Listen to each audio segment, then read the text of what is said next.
আসসালামু আলাইকুম ওরহমতুল্লাহি ওবরাকাতু।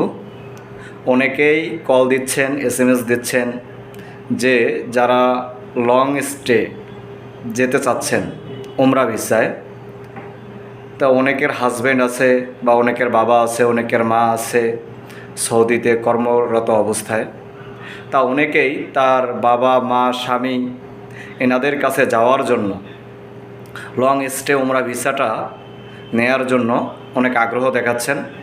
তারা অনেকেই অভিযোগ করতেছেন আমাদের কাছে ফোন দিয়ে যে স্বামীর 6 মাসের আকামা থাকতে হবে কি না, হ্যাঁ, অন্যান্য ট্রাভেলস থেকে এরকম কথা বলছে। আমি আপনাদেরকে সোজা ক্লিয়ার কাট কথা বলে দিচ্ছি, সেটা হচ্ছে উমরা ভিসার সাথে কোনো আপনার হাজব্যান্ড বা আপনার বাবা আপনার মায়ের এই আকামার কোনো সম্পর্ক নাই, ঠিক আছে?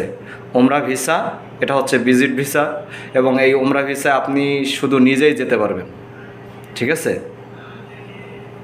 আসসালামু আলাইকুম রহমতুল্লাহ। ভালো থাকবেন, সুস্থ থাকবেন।